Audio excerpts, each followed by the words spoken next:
خلیفہ کے ہم ہیں خلیفہ ہمارا، وہ دل ہے ہمارا آقا ہمارا، ہمارا ہمارا خلیفہ ہمارا، وہ دل ہے ہمارا آقا ہمارا، وہ دل ہے ہمارا آقا ہمارا۔ Assalamu alaikum and welcome to This Week with Huzur. We are honored once again to present highlights of two virtual mulaqats with Khuddam from Finland and Nasirat from Germany. In addition, beloved Huzur graciously granted an audience to Dr. Katrina Lantos Sweat, a distinguished human rights advocate from the US.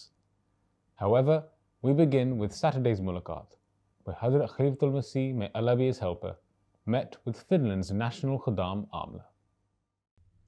Last weekend, Khuddam from Finland and Nasirat from Germany were blessed with the opportunity to meet Hazrat Khalifatul Masih V, may Allah be his helper. On Saturday, the national Amla of Majlis Khuddamul Ahmadiyya Finland, gathered at the Finland Jamaat Mission House, were blessed with an official mulaqat, during which they were able to seek Huzur's guidance and prayers on a range of issues. Assalamu alaikum wa rahmatullah. Wa alaikum salam.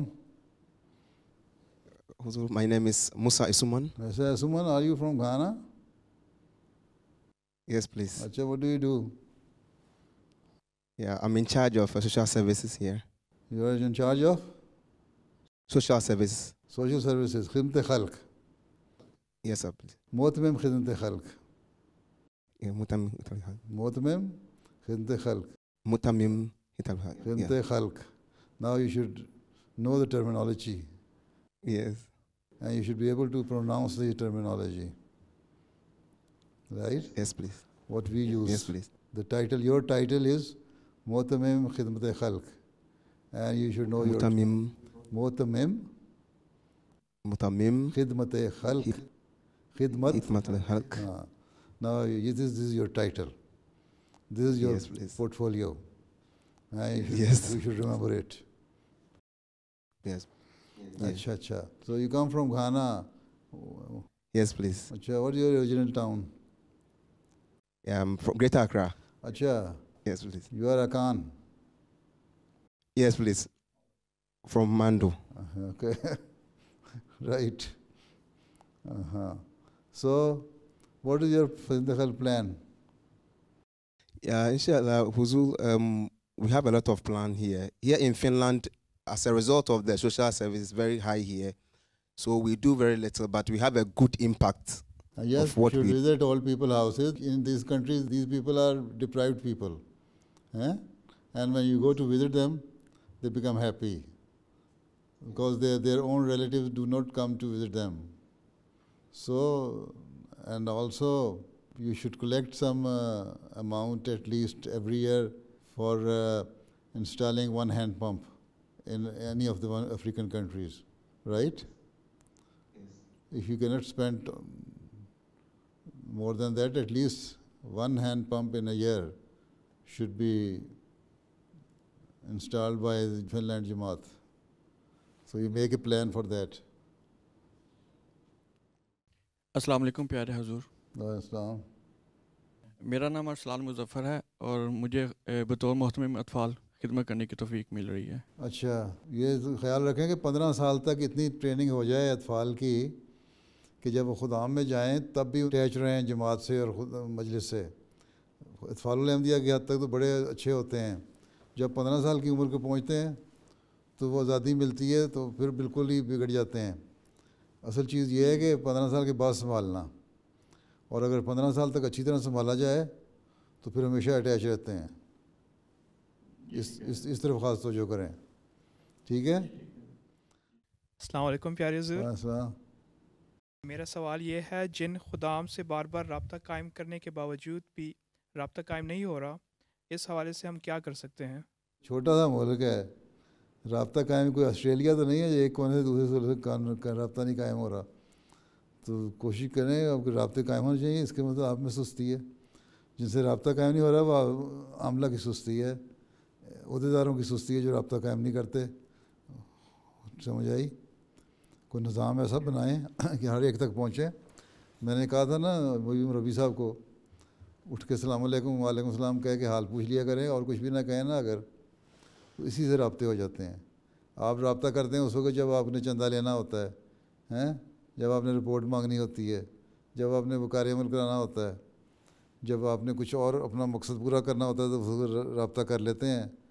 کبھی خیال نہیں آیا کہ چلو ویسے ہی اپنے بھائی کی طبیعت پوچھ لو کیا حال ہے اس کا.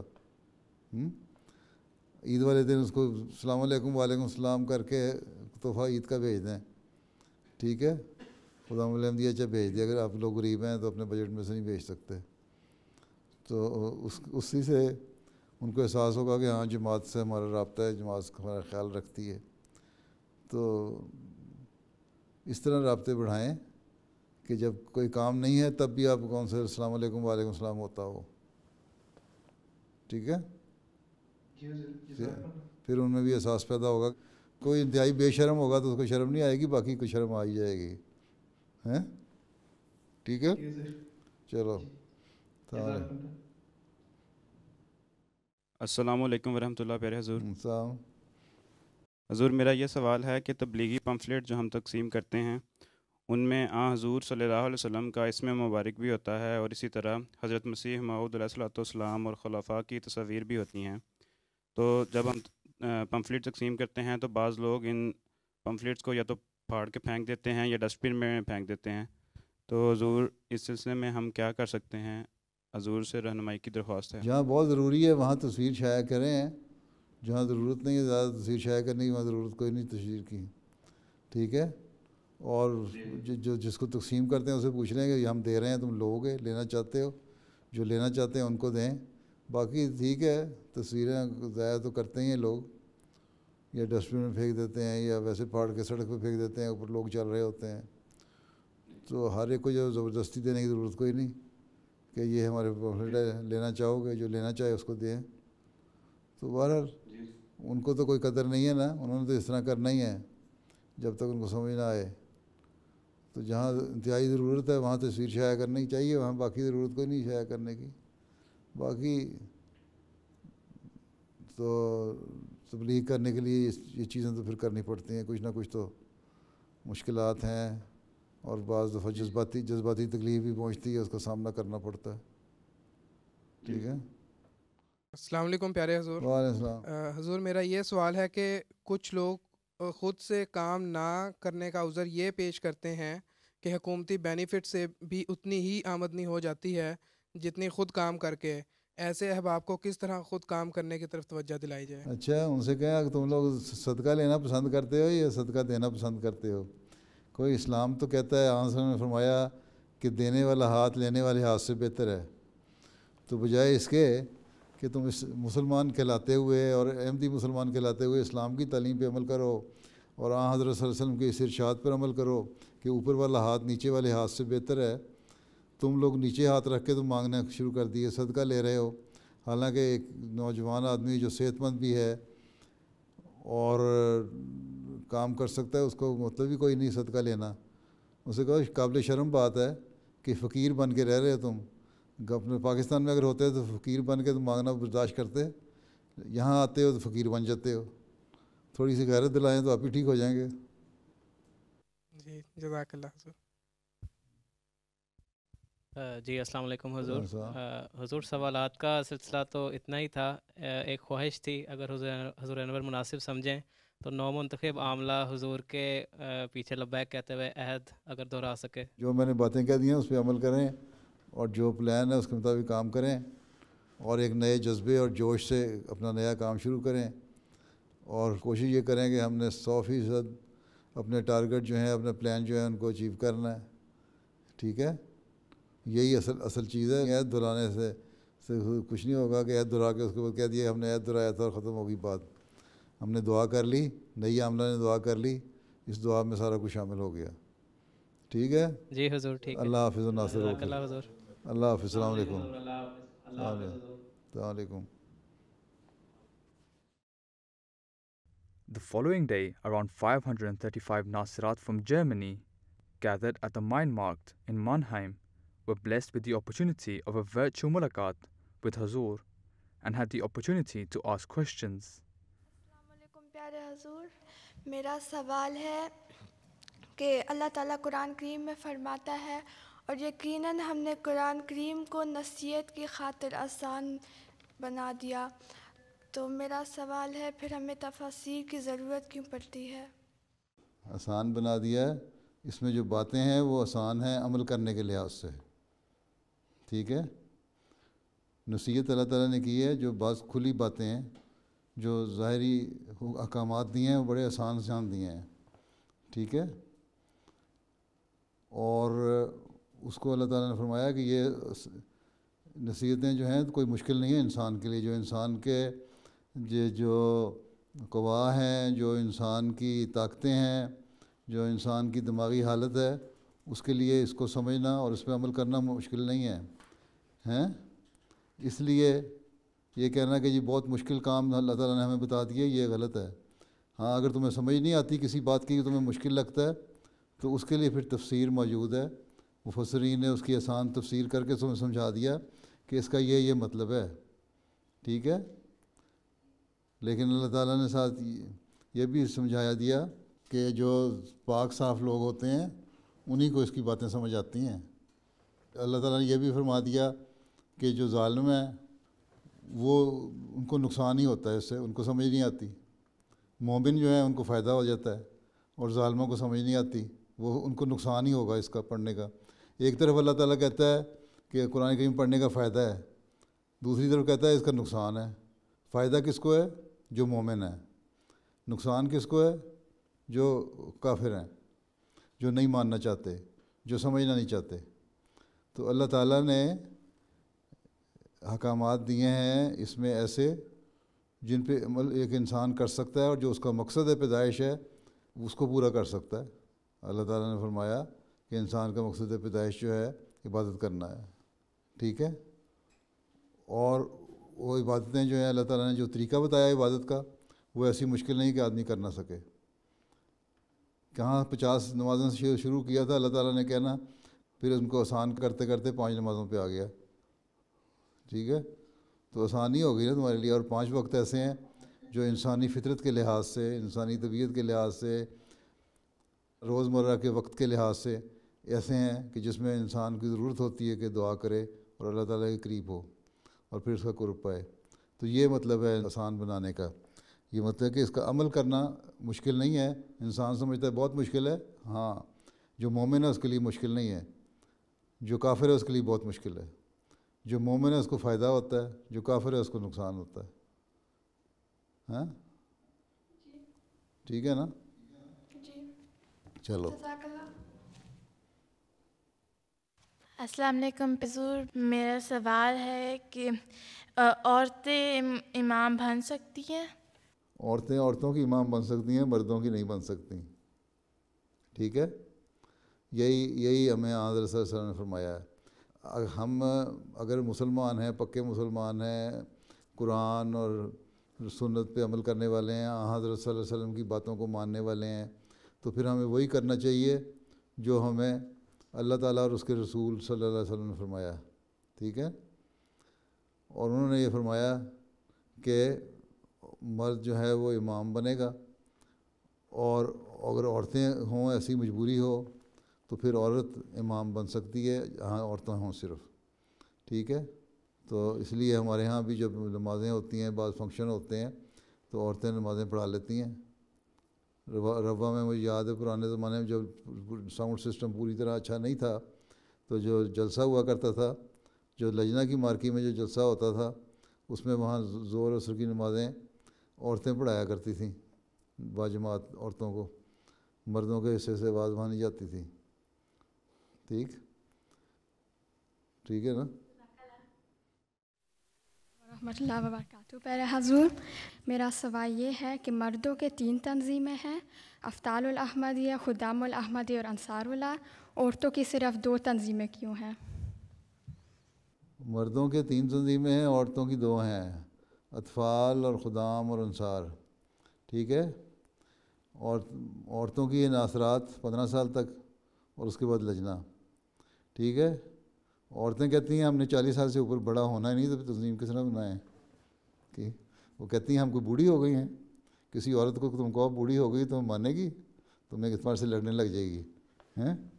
اس لیے عورتوں کی نفسیات کے مطابق عورتوں کی تنظیمیں بنائی گئی ہیں. اور اس میں لجنا میں ایک اس لفظ میں جو تو صحیح طرح حق ادا کرنے والی ہیں جماعتی خدمت کا، وہ لجنا کے کام میں آ جاتی ہیں. اور خدام میں کیونکہ 15 سے 40 سال کی عمر تک ایک نوجوانی خدام کی ایک اور عمر ہوتی ہے، کام بھی کر رہے ہوتے ہیں، ان کی ایکٹیویٹیز بھی مختلف ہوتی ہیں عورتوں سے. عورتوں کی ایکٹیویٹیز ایک وقت میں جا کے ایک ہی ہو جاتی ہیں. ٹھیک ہے. عمومی طور پہ گھر کو سنبھالنا ٹھیک ہے، عورتیں بھی ایسی ہیں جو کام کرنے والی ہیں، ڈاکٹر بھی ہیں، انجینئر بھی ہیں، دوسرے کام بھی کرتی ہیں. لیکن عموماً جب شادی ہو جاتی ہے تو عورت کا گھر سنبھالنا ہی کام رہ جاتا ہے. وہ عورت چاہے وہ 25 سال کی عورت ہے، 20 سال کی، چاہے وہ 50 سال کی، اس کا ایک ہی کام تقریباً بنتا ہے ملتا جلتا. اس لیے ان کی ایکٹیویٹیز کے لحاظ سے ان کو ایک گروپ شمار کیا گیا ہے.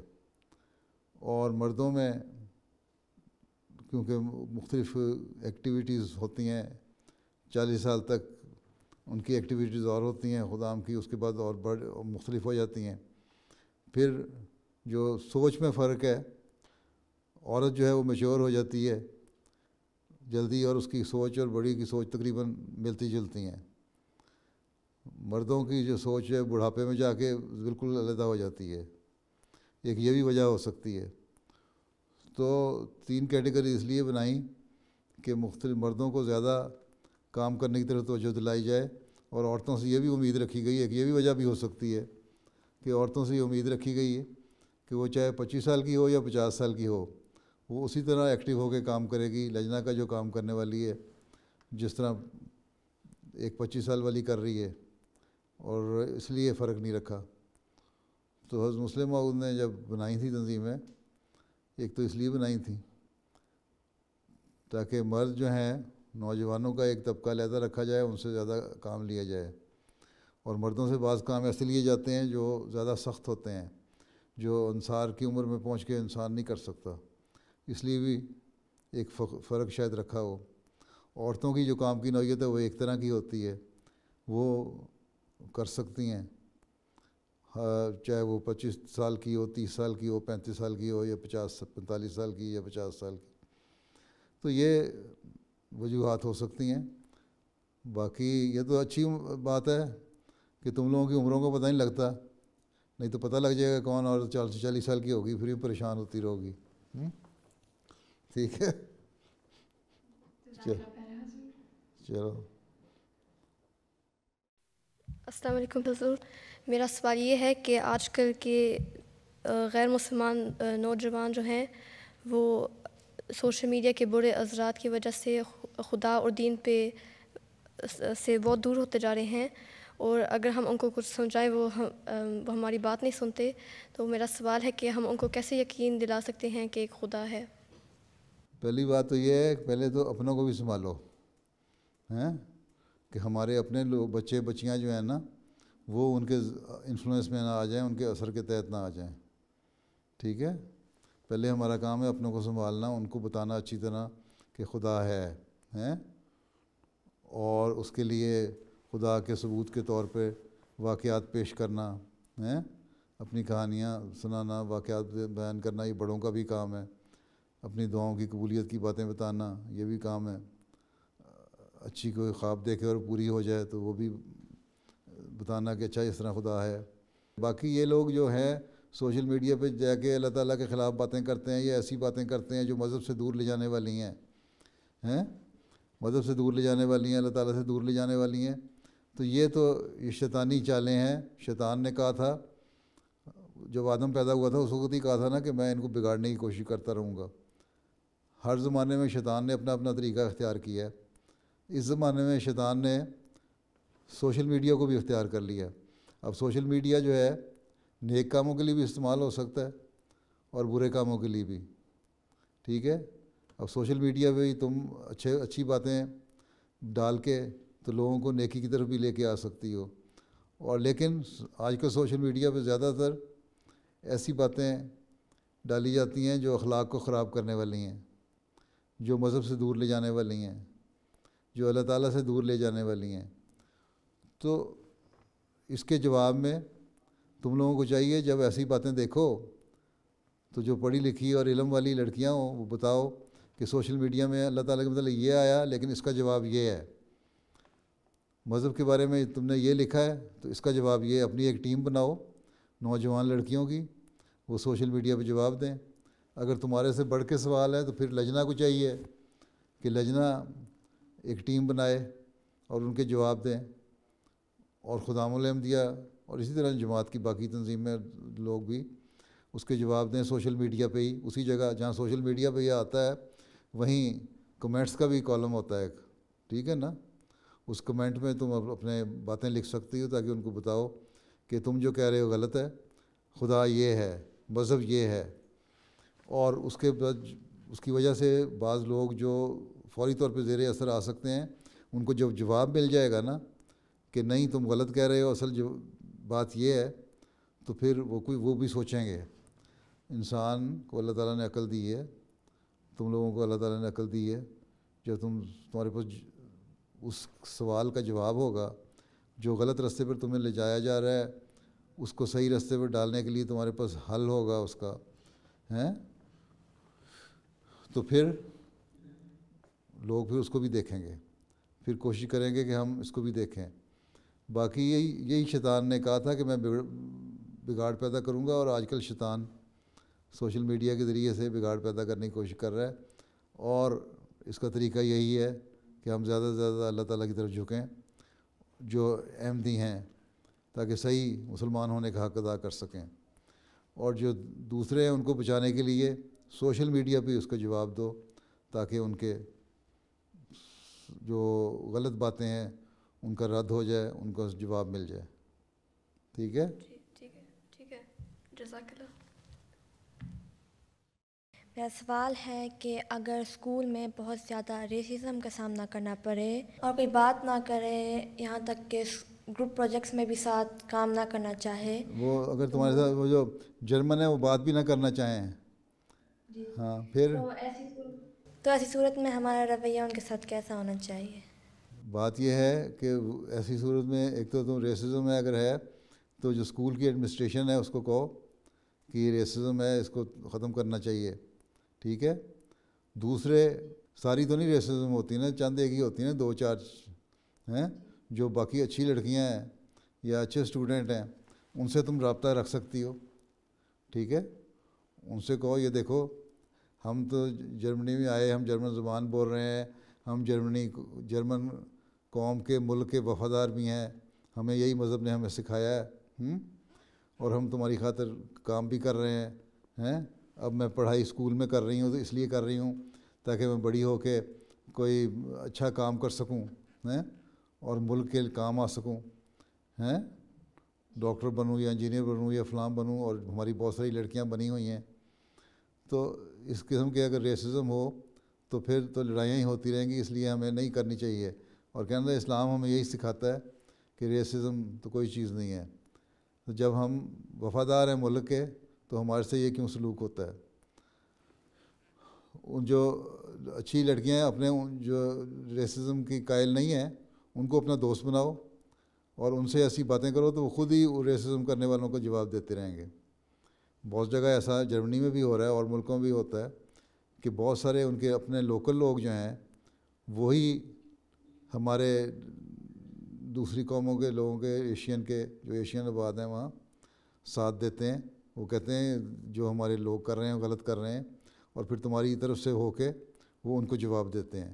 تو اپنے جو دوسری اچھی لڑکیاں اور اچھے اسٹوڈنٹ ہیں ان کو دوست بناؤ, وہ خود ہی ان ریسزم کرنے والوں کو جواب دے دیں گی. لیکن خود تمہیں ان کے ساتھ انٹیگریٹ ہونا پڑے گا, جواب دینا پڑے گا, ان کے ساتھ مل جل کے بیٹھنا پڑے گا. ان کی اچھی باتیں اختیار کرو اور اپنی اچھی باتیں ان کو سکھاؤ.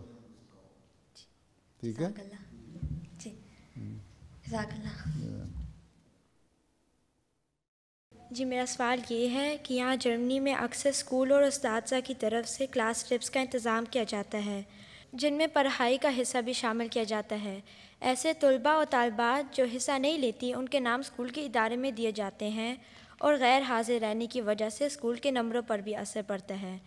ایسی صورت میں ہمیں کیا کرنا چاہیے پیارے حضور؟ ایک تو یہ ہے کہ ایک تو تفریحی ٹرپس ہوتے ہیں، ٹھیک ہے، وہ تو اس پہ تو بالکل نہیں جانا چاہیے، ٹھیک ہے. میرے نزدیک وہ صرف فن کے لیے ہوتے ہیں اور وہاں فن میں بےہودگیاں بھی ہوتی ہیں ان لوگوں میں، ان ملکوں میں، ٹھیک ہے. دوسرے ٹرپس ہوتے ہیں جو بعض ٹرپس ایسے ہوتے ہیں جس میں تمہاری پڑھائی سے تعلق رکھنے والی چیزیں ہوتے ہیں، ریسرچ کے لیے ہیں جاتے ہو، مثلا بایولوجی کا سائنس پڑھا رہے ہیں تو اس میں ٹرپ ہے، بعض میں زو میں لے کے جاتے ہیں یا وائلڈ لائف دکھانے کے لیے جنگل میں لے کے جاتے ہیں یا وہاں رکھتے ہیں، تو وہ تو اس کے لیے اگر جانا پڑے تو جانا چاہیے. وہ کوئی دو راتوں کے 3 راتوں کے ٹرپ تو نہیں ہوتے، عموماً 1 آدھ رات کا ہی ہوتا ہے. تو پہلے کوشش تو یہ کرنی چاہیے کہ ٹرپس کو اوائڈ ہی کیا جائے. ایسے سبجیکٹ تمہارے نہ ہی ہوں جن میں لا جائے، لیکن تھوڑے بہت اگر اثر پڑ بھی جائے تو کیوں کوئی ایسا فرق نہیں پڑتا. یہاں بہت ساری لڑکیاں میں نے دیکھی ہیں جرمنی میں ہی، وہ میڈیکل میں بھی پڑھ رہی ہیں، انجینئرنگ میں بھی پڑھ رہی ہیں، اور ٹرپس میں وغیرہ میں کوئی نہیں جاتی رہی اپنے اسکول کے زمانے میں. ان کو پھر بھی داخلہ مل گیا. اگر اچھی پرفارمنس ہو، اگر تمہارے پیپر اچھے ہوں تو مجبور ہوتے ہیں یہ تمہیں داخلہ دیں. اس لیے اس کو بہانہ نہ بناؤ کہ جی ہمارے نمبر کٹ جاتے ہیں اس لیے ہم نے جانا ضروری ہے. ہاں اگر یہ صبح سے شام تک کا ٹرپ ہے جس سے بعض ایسی جگہوں پہ جہاں تمہارا علم بڑھتا ہے وہاں لے جانے کے لیے لے کے جا رہے ہیں تو اس کے ساتھ جانے میں کوئی حرج بھی نہیں ہے. لیکن اوور نائٹ ٹرپس عموماً اوائڈ کرنے چاہیے. ٹھیک ہے، ٹھیک ہے، جزاک اللہ. اچھا صدر صاحبہ وقت ختم ہو گیا آپ کا اب، ٹھیک ہے. جزاک اللہ پیارے حضور. ناصرات بیٹھی ہیں، لجنا بھی بیٹھی ہے یہاں؟ نہیں، یہ میارے اول کی بچی ہیں، 535 بچیاں بیٹھی ہیں. 535 بچھائی ہوئی ہیں ماشاء اللہ. اچھا بڑی تعداد کٹھی کی ہے. اچھا اللہ حافظ و ناصر ہو. السلام علیکم. السلام علیکم. Later in the week, on Wednesday, Dr. Katrina Lantos-Swett, a distinguished human rights advocate from the United States and former chair of the U.S. Commission on International Religious Freedom, had the chance to meet Huzur and to visit the Mubarak Mosque. I hope that you will like it. It has my father's portrait on it, and then on the back it has your name, and it has the quote for which my father is most famous, which is, yes, and what he said was, the veneer of civilization is paper thin. We are its guardians, and we can never rest. And it's sort of the motto by which we live at the foundation, and in fact, a few months ago, President Biden quoted it, and it's become quite a famous saying. But he was a great man. I'm so proud of him. I feel very proud every day to try and carry on his legacy. So we wanted to bring that to you as a very small. Thank you very much. It's a very small token of the great respect that we have for you. Well, we are grateful to you. I have known His Holiness now, I want to say, for about 8 years. And I initially met him through my work as chair of the U.S. Commission on International Religious Freedom. And we have had the opportunity to meet and speak with one another both in Washington, D.C., in Northern Virginia, here in London. And I have found it to be a tremendous privilege, a great uplifting experience. I have been very blessed to be able to spend time in the presence of such a great spiritual leader. The visit here to Islamabad has been fantastic. I am so impressed by this beautiful community that's been built. His Holiness was so gracious, so very generous with his time. We had a chance to talk about very important issues, the work that the Lantos Foundation is trying to do on behalf of the Ahmadi community, and sort of really standing shoulder to shoulder in working towards justice and the respect for the fundamental human rights and religious freedom rights of the Ahmadi community. But I also have to say that the wonderful work he does focusing on connecting with and inspiring the young people in the Ahmadi community, speaking to them a couple of times a week and just giving them that chance to see their leader, to learn from him, and as he put it, to ask him really any question they want to. He doesn't seem at all intimidated to take on any questions they might throw at him, and I think that's also a reflection of both his intelligence and his knowledge, but also his wisdom and his faith. It was also just wonderful to see how indefatigable, how tireless he is in serving the community. And so the experience of this wonderful evening spent together will live with me for a long time. Well, I would just like to add something I've said many times before, which is I am profoundly moved and inspired by the members of the Ahmadi community that it's been my privilege to meet and to know. You can see the influence of His Holiness in the lives of His people. You can see the striving to live lives of virtue and of integrity and of faithfulness to God, but also service to humanity and service to the community. And I really do consider the Ahmadi community to be a blessing to the world. They set such a powerful example for all of us to follow with the kind of lives they lead. And that admiration that I've had for many years now has only been deepened by this beautiful visit here in Islamabad. So I thank His Holiness, his lovely wife, and really all the community for welcoming me and my colleagues here today. Those were highlights from just some of beloved Hazur's activities from the last week. We now end with our final segment, the Friday Sermon Summary. In today's Friday sermon, Hazur Anwar, may Allah be his helper, continued his series of sermons on the companions of the Holy Prophet ﷺ. Hazur narrated an inspirational incident of Hazrat Umar Raziyallahu anhu on how he settled the marriage of his son Asim.